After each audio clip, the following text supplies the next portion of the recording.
Graça e paz. É que eu seguro sombrinha pra você, chefe? Não, muito obrigada. Aí eu tô joia, tô de chapéu. Olha, a nossa querida ali, o nosso, como é o nome? E ela foi promovida, cavalo e Pônei. nosso pônei. Pequenininho, bonitinho e muito caro. Gorda, pequena. Muito caro. E todo mundo quer. E todo mundo quer. Vamos por causa do calor que está chegando. E vocês têm essas pedras aí atrás. E graças a Deus que elas não estão na frente pedindo o caminho, estão atrás. Mas o nosso assunto hoje continua sendo Paulo Barnabé, enviados, pois, pelo Espírito Santo, versículo 4 de Atos 13. Desceram a Seleucia e dali navegaram para Chipre. Chegados a Salamina, anunciavam a palavra de Deus nas sinagogas judaicas. Tinham também João como seu auxiliar. Então, nós ontem passamos pela Seleucia, descemos a Seleucia, nós vimos uma cidade portuária do mar Mediterrâneo, vimos, a nossa guia disse, 20 quilômetros de Antioquia. Essa Seleucia é conhecida como Seleucia Pieria, por causa fica aos pés da montanha Pieria, não é? Vimos que é um porto marítimo de Antioquia. Aprendemos também que fica na foz do rio Orontes. Lógico que eles teriam que descer para o mar. O primeiro lugar a chegarem foi Salamina. A Bíblia diz, chegados a Salamina, anunciavam a palavra de Deus nas sinagogas judaicas. Bem, eles atravessam o mar, eles aceitaram o chamado, eles beberam do cálice, aceitaram o desafio, agora eles têm que cruzar a fronteira para chegar a algum lugar. Seleucia, eles engravidaram do sonho. Na Seleucia, eles beberam do Espírito. E guiados pelo Espírito, agora eles cruzam um mar de impedimentos, de sonhos. Eles partem para fazer o que eles nunca tinham feito. Primeira vez, esta ilha de Chipre vai receber os pés de dois homens que estão trazendo neles o Espírito Santo. Nós sabemos que Barnabé era de Chipre. Paulo era da Seleucia, Paulo era de Tarso, de lá, do outro lado. Mas eles chegam aqui com uma missão, eles chegam com um sonho, eles têm um objetivo, eles têm um escopo. Mas não é deles, é do Espírito. Tudo faz parte de um plano do Deus eterno que estabeleceu isso muito antes de fundar o mundo. Mas eles não sabiam a dimensão do que estava para frente. Quando eles descem aqui, nessa ilha, no meio do mar, no mar Mediterrâneo, eles pisam na porta de entrada. Salamina é a porta de entrada para o trabalho que o Espírito Santo vai desenvolver daqui para os gentios. Nós sabemos que Salamina, sendo a porta de entrada, é também o lugar do nascimento. É o lugar do princípio. É lugar de começo. E tudo tem um começo. E Deus criou princípios e Ele não quebra os seus princípios. Por que será que nós quebramos tantos princípios e esquecemos deles E nós esquecemos de bases, de alicerces. Aqui está estabelecido, Salamina, um alicerce para o início da caminhada. Tudo tem que estar em ordem. Vamos ver um pouco se eles estão bem fundamentados, se nós estamos bem fundamentados, porque a Bíblia diz, dirigidos pelo Espírito Santo, desceram a Seleucia, navegaram para Chipre e chegaram a Salamina. Alicerces. Como nós esquecemos de alicerces? Lá em Esdras, no capítulo 3, no versículo 10, está escrito assim: quando os edificadores lançavam os alicerces do templo do Senhor, vieram os sacerdotes paramentados e os levitas com símbolos para louvarem ao Senhor. E lá no final, porque se lançavam os alicerces da casa de Deus. Quando você pensa sacerdotes paramentados, se você já foi católico, você já viu uma missa solene, você viu o imenso esplendor dos paramentos sacerdotais, tudo copiado do Antigo Testamento, mas não tem problema, não é? Quando você vê aqueles sapatos daqueles sacerdotes, aquelas roupas de cetim, de seda fina, como é que eles vão lançar para um lançamento de alicerce? Lançamento de alicerce tem pedra, areia lavada, ferro, tanto que os operários ficam de botas. Como é que eles chegam ali paramentados? Como que os levitas chegam com símbolos para cantar, para louvar? Gente, ali é um lugar de fundamento. Parece que eles foram para a inauguração. Por quê? Por causa da importância daquele momento. É momento de lançar fundamentos. E se o fundamento é fraco, tudo o que vier sobre ele vai cair. Se o fundamento não é considerado, o que vem em cima dele é lixo. Hoje nós falamos muito de cobertura. Fulano é a minha cobertura. Tal igreja é a minha cobertura. Na época apostólica, os apóstolos eram colunas, elas seguram a cobertura. Mas o alicerce é a rocha, é a pedra angular que Pedro fala, é Jesus. Jesus nos manda também dar atenção aos alicerces. Quando ele diz sobre 2 homens que construíram suas casas. Um construiu sobre as rochas, sobre a rocha, e outro sobre a areia. Ninguém via o alicerce. Só foi visto na hora que chegou a tempestade. Quando você vai à inauguração de um shopping, você entra e você vê tudo muito lindo. Você nunca diz quem calculou os alicerces desse shopping.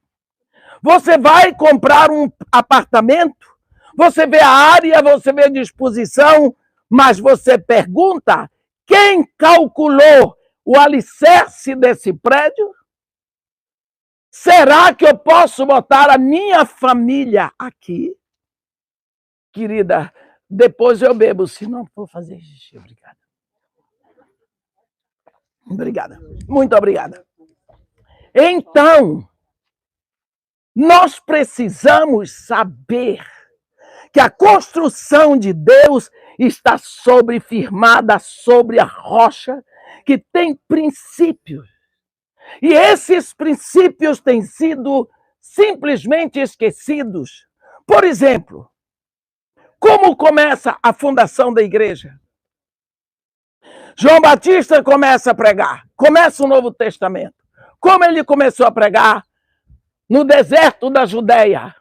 Arrependei-vos. Hein? Palavra que ninguém quer ouvir hoje. Arrependei-vos, porque é próximo o reino de Deus. Quando João Batista vai preso por Herodes, começa Jesus Cristo a pregar na Galileia. Arrependei-vos, porque está próximo o reino de Deus. No dia de Pentecostes, quando Pedro faz o seu discurso, O povo pergunta, e agora que faremos? Ele traz a solução. Arrependei-vos. A Bíblia diz em Lucas que Jesus Cristo mandou que se pregasse arrependimento para o cancelamento dos pecados. Sem arrependimento não há cancelamento de pecados. O divórcio tem devastado a vida dos evangélicos. Por quê? Porque nós nos amoldamos tanto ao mundo que os namoros são absolutamente mundanos. Comete-se todo tipo de impureza durante namoro e noivado. Depois casa e diz, agora está tudo bem. Não. O casamento não anulou o pecado cometido no namoro e no noivado. Entraram para o casamento com a brecha grande do pecado que dá autoridade para castas do império das trevas. Não houve arrependimento. Irmã, quando eu vim para Jesus, eu me arrependi. Acredito. Você se arrependeu, você confessou Jesus como único Senhor e Salvador, seu nome foi escrito no livro da vida do Cordeiro, você é feito filho de Deus, você tem vida eterna, não entra em julgamento. Eita, festa boa, o Espírito Santo lhe foi dado. Mas aí acabou? Olha, João, quando escreve a primeira carta, ele escreveu para pessoas como nós, filhos de Deus, tem o Espírito Santo, tem o nome escrito no livro da vida, mas ele diz assim, João, primeira carta, capítulo 2, versículo 1. Filhinhos meus, eu vos escrevo estas coisas para que não pequeis. Se, todavia, alguém pecar, tendes advogado junto ao Pai, Jesus Cristo o justo. Ei, é possível o crente pecar? João está dizendo. Aí Jesus, quando você ouvir uma coisa na Bíblia, lembre que a Bíblia nos assegura, por boca de 2 testemunhos, todo conhecimento será estabelecido. Capítulo 13 de João. Jesus estava sentado à mesa com seus discípulos. De uma hora para outra ele teve um insight. Aí João descreve para nós. Sabendo Jesus que todas as coisas foram postas em suas mãos, Jesus Cristo teve, eu sou o Filho de Deus, o Senhor do Universo. E sabendo que ele viera do Pai, conhecia sua origem, e sabendo que ele voltava para o Pai, conhecia o seu destino. Com toda essa bagagem, levantou-se da mesa, tirou a capa de cima, pegou uma toalha, botou no ombro, uma bacia encheu de água e foi lavar os pés dos seus discípulos. João 13, versículo 8. Quando ele chega aos pés de Pedro, está Jesus lá, abaixado para lavar os pés de Pedro.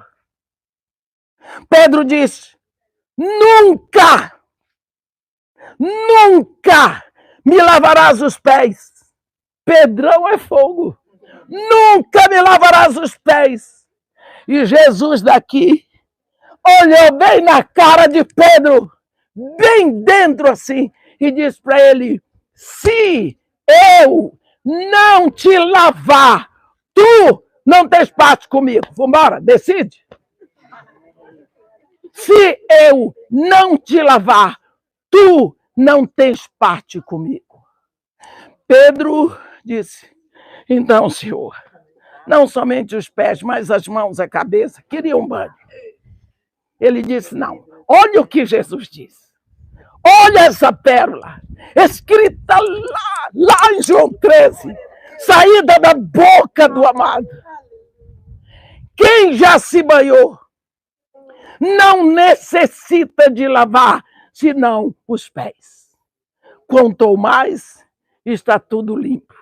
Saído fresquinho da boca de Jesus para você e para mim. Olhe, por quê? Você já se banhou. no dia que encontrou Jesus. Mas, de vez em quando, você pode sujar os pés. O pecado não é uma tônica na nossa vida, mas ele pode acontecer. Você toma um banho para vir para a igreja. Enquanto você está lá no espelho, puxa daqui, bota dali, pinta não sei aonde, você olha e você vê que seu cachorrinho saiu correndo pelo portão. Você corre atrás, pega o bichinho e traz para dentro de casa. Aí depois você diz, não calcei, sandália, não dava tempo. Vai tomar banho de novo? Não. Vai lavar a parte que sujou os pés. É disso que Jesus fala. Quem já se banhou não precisa de lavar, senão os pés. Quanto mais está tudo limpo.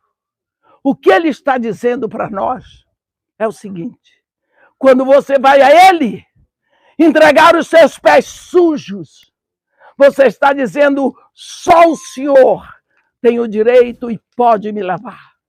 Porque só o Senhor tem a água que me lava. O Senhor é meu dono, o Senhor é meu proprietário, eu lhe pertenço, o Senhor pode me lavar. Por isso a necessidade do arrependimento contínuo.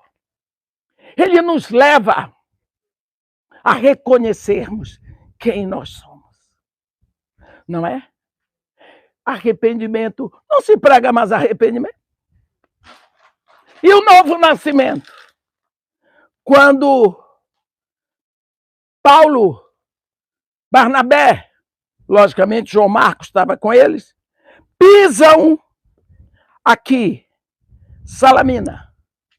A Bíblia diz que eles tomaram navio para Chipre.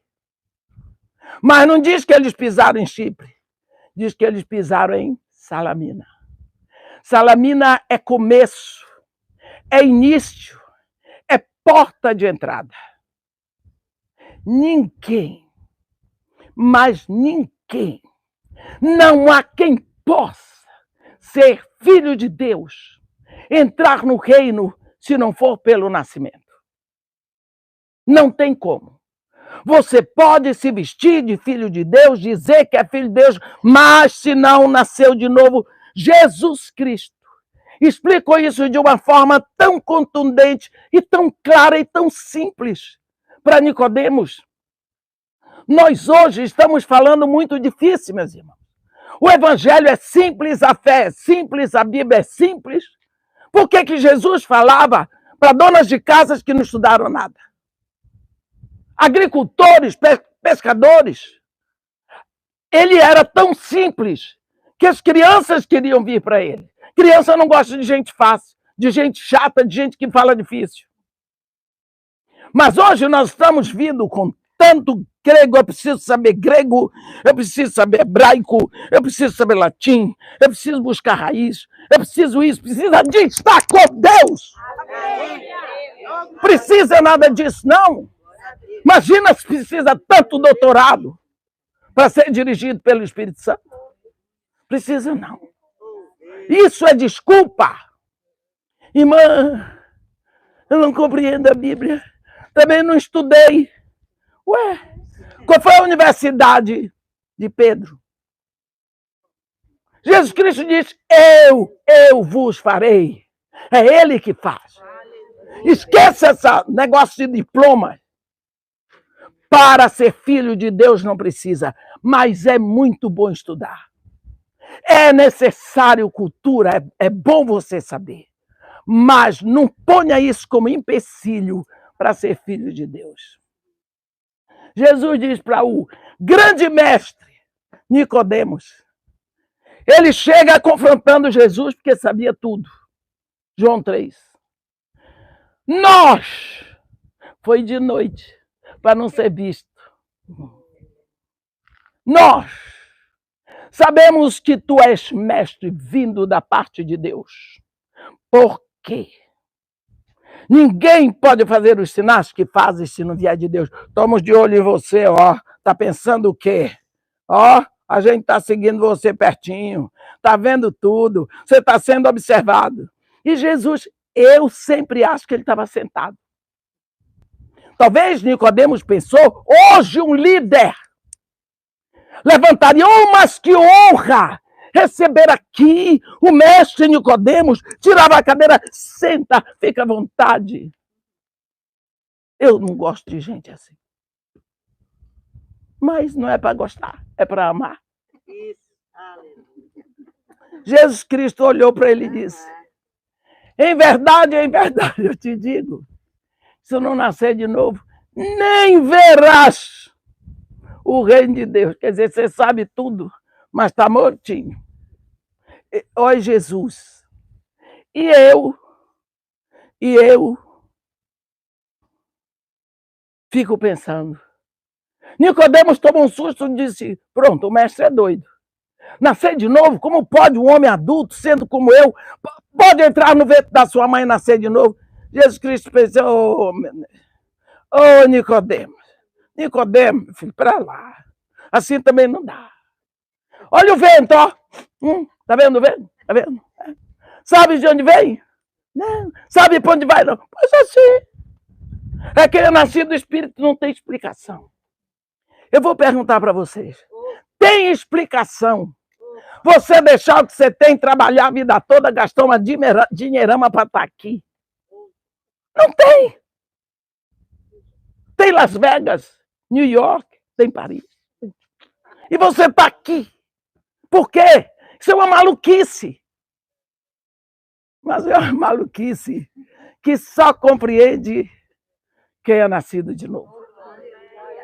Ninguém explica o novo nascimento, mas ninguém é filho de Deus por adoção. Nós somos filhos de Deus por regeneração. Se você tiver um filho adotivo, você ama, ele lhe ama, mas ele não tem seu DNA. Mas se ele nascer de você, aí ele tem. É isso que acontece conosco. Obrigado. Se eu fizer xixi aqui, a culpa é sua. É por regeneração. Por quê? Nós estamos mortos. Mortinho. Aí Deus bota o seu espírito em nós e nós nascemos dele. Então nós somos nascidos de Deus. Nós somos filhos de Deus por regeneração. Eu acho lindo no capítulo 37 de profeta Ezequiel, quando ele diz para o profeta, filho do homem, podem acaso reviver esses ossos? Deus está falando de ressurreição. Somos filhos de Deus porque a genética dele está em nós, os genes de Deus desceu para nós, o Espírito habita em nós. É só isso que ele fez. E nós, às vezes, achamos pouco. Por isso somos filhos. Não somos povo de Deus. Somos filhos de Deus porque ele botou o seu Espírito em nós.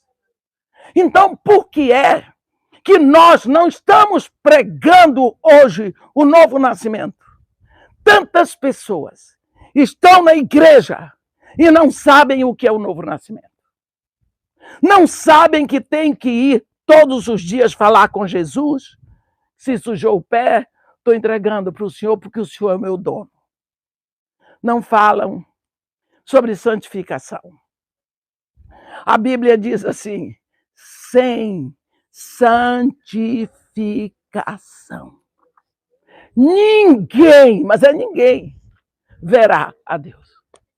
A Bíblia diz que Deus nos escolheu em Cristo, antes da fundação do mundo, para sermos santos. Não é para sermos salvos.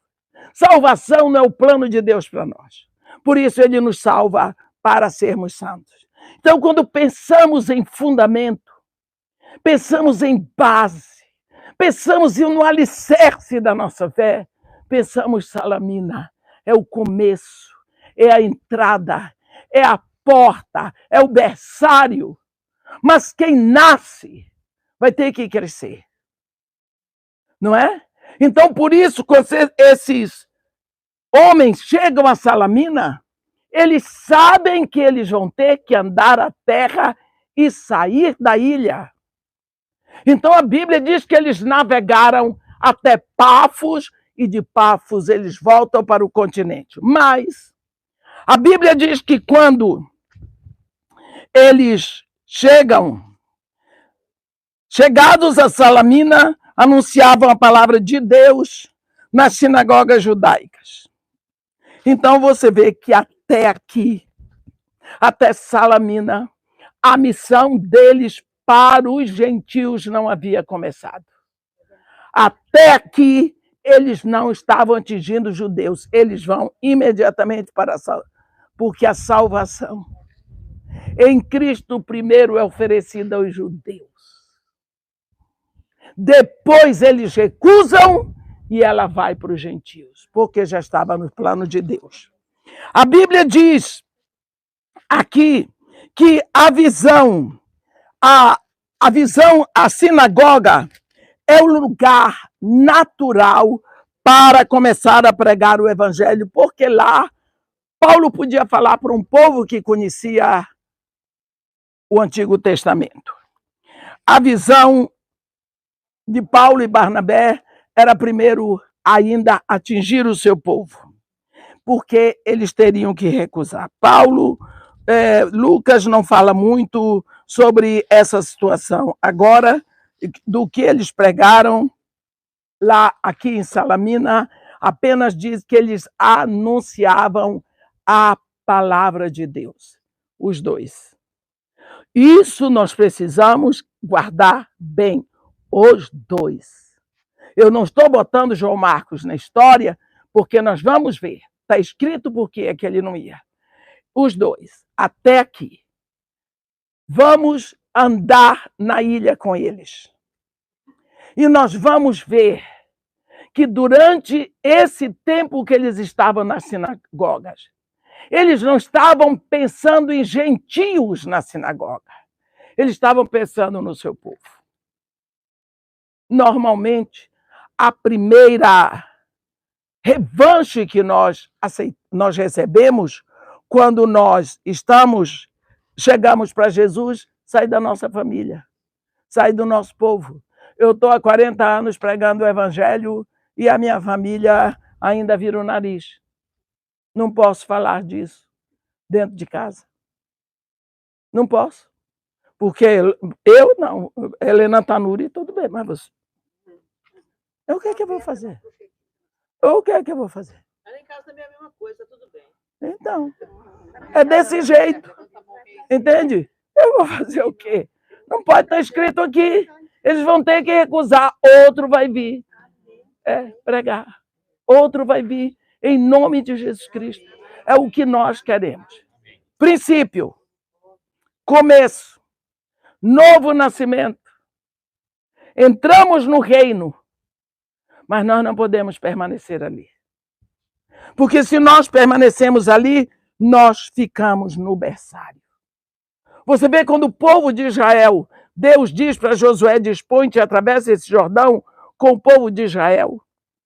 Eles entram, atravessam o Jordão, o primeiro lugar que eles põem o pé na terra prometida é Gilgal. Quantas coisas aconteceram em Gilgal? Levantaram o memorial das 12 pedras. Celebraram a Páscoa. Circuncidaram os homens.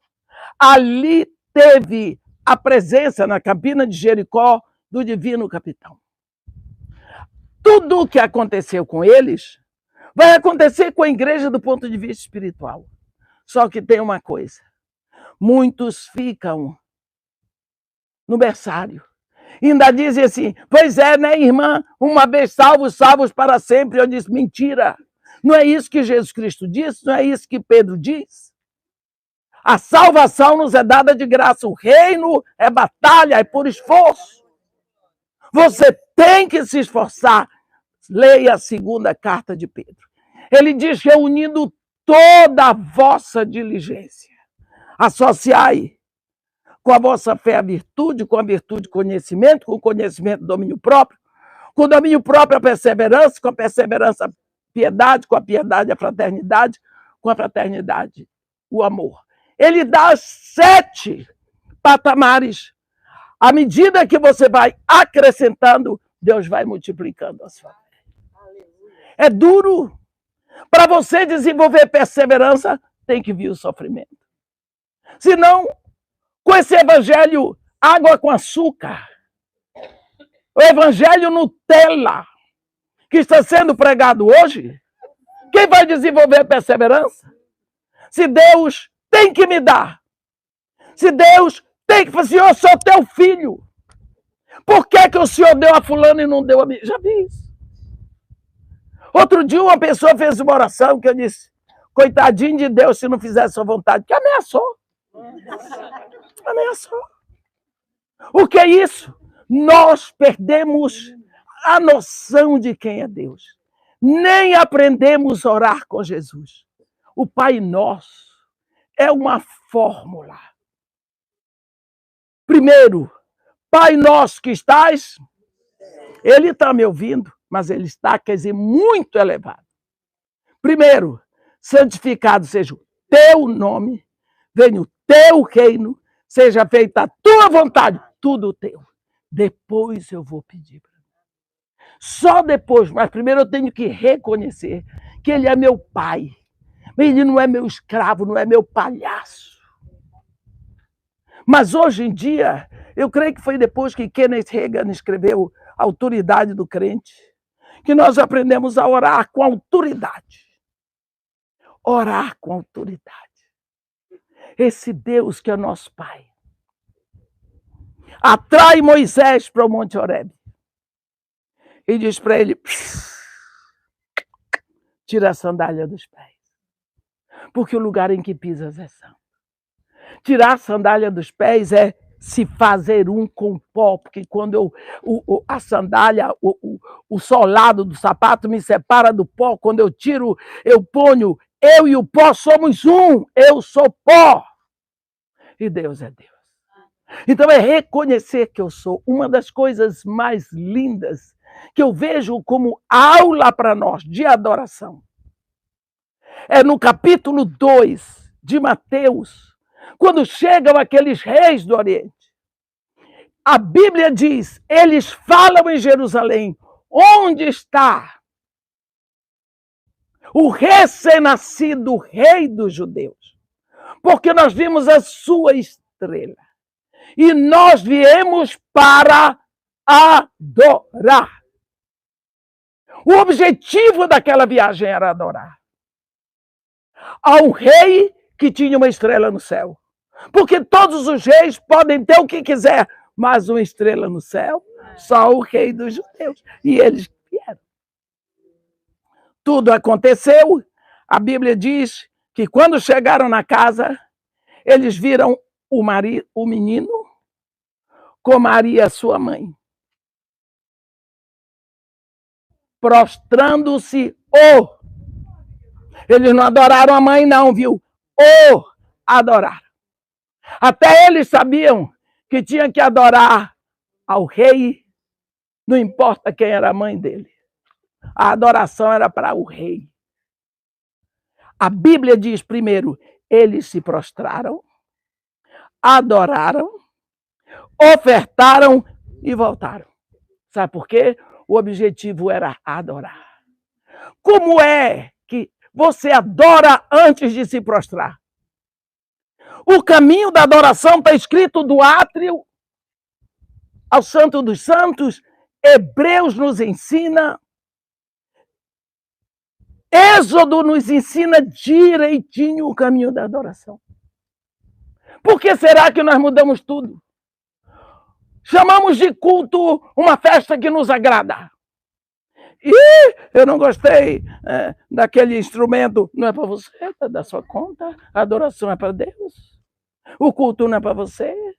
É para Ele e você tem que estar consciente disso. Você vai entregar a Ele. Não é? Mas hoje se faz lançamento de CD no culto.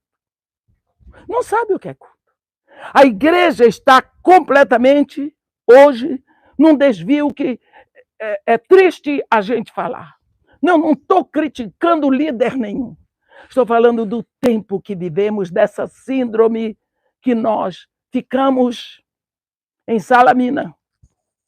Salamina nós ficamos. No berçário, crianças, precisando de leitinho, de mamadeira, quem troque fralda. Porque não saímos de Salamina. Ficamos no berçário. Não fazemos o menor esforço para andar. Mas é quando andamos que nós vamos chegar a Pafos, porque é lá que o inimigo está nos esperando, bem na esquina. Está preparado em Pafos. Eles vão encontrar em Pafos a primeira grande resistência. Até aqui, mas como é bom ser dirigido pelo Espírito. Como é bom fazer o trabalho missionário. Como é bom ter esse chamado. Ai, ai, ai. As coisas não são assim. Ninguém dá feijoada para bebê que acabou de nascer. Salamina é o começo. Aqui eles foram no caminho de sempre, na sinagoga, falar para judeus que eles estavam acostumados. Mas e agora? Eles vão ter que sair de Salamina, atravessar. Nós vamos atravessar com eles na direção do Espírito Santo. Precisamos saber, quem nasce tem que crescer. Quem nasce tem que crescer. E nada como sofrimento para fortalecer os músculos da nossa fé. Amém? Salamina é começo, porta de entrada, é princípio, é novo nascimento, mas nós entramos num reino inabalável. E temos uma ordem. Ide, porque todo o poder me foi dado. Eu estou com vocês todos os dias. Eu vou hoje ter uma conversa certa com a pastora Helena, é uma maluquice. E eu não sei se ela vai deixar fazer. Mas, se ela não deixar, tudo bem. É um direito que ela tem de não ser tão doida como eu sou. Mas eu vou pedir a ela um negócio. Eu posso pedir, Helena? Pode. Eu quero que a gente arranje uns fitilhos desses. Para cada uma amarrar esses 2 dedos da mão esquerda. Cada vez que mexer, lembra, Deus está aqui. Deus está aqui. Vai desenvolver piedade. Você vai parar de dizer que Deus está em todo lugar, mas você só tem Deus quando você quer. Aí você fala mal dos outros. Você critica os outros. Você faz o que você quiser, porque Deus não está ali, só quando você quiser. Você vai aprender a desenvolver todo o tempo. Deus está aqui e eu tenho que agradá-lo. Quantas vezes eu tive que dizer para o Espírito Santo, ai, se o Senhor não estivesse aqui. A minha vontade é partir para cima, mas o Senhor está aqui. Será que o Senhor não pode dar uma saidinha para eu fazer uma safadeza? Mas diante dele, como eu vou fazer? Fica aquele negócio ali dentro, olha. Você tem dono, você tem proprietário, você é filho de Deus. E eu digo, tudo bem, eu vou fazer a sua vontade, mas Deus sabe como eu queria fazer a minha. Vamos desenvolver piedade. Eu vou ainda conversar com a pastora Helena, dei uma adiantada aqui para ver se quebranta o coração dela. Ela tem juízo, ela tem juízo. Dirigidos, pois, pelo Espírito Santo, desceram a Seleucia, navegaram para Chipre, esta ilha, chegando a Salamina, foram à sinagoga anunciar a palavra de Deus. Tinham também João Marcos com eles. Nós estamos neste ponto, nesta entrada, neste começo, neste sol maravilhoso, lembrando que o Espírito Santo trouxe. Os primeiros aqui está nos trazendo hoje aqui o que Ele quer de nós. Amém. Deus não bota prega sem estopa. Amém? Amém. Que Deus nos abençoe e nos guarde. E faça resplandecer seu rosto sobre nós. Amém. Tenha misericórdia de todos nós. Tenha misericórdia de nós, Senhor. Amém.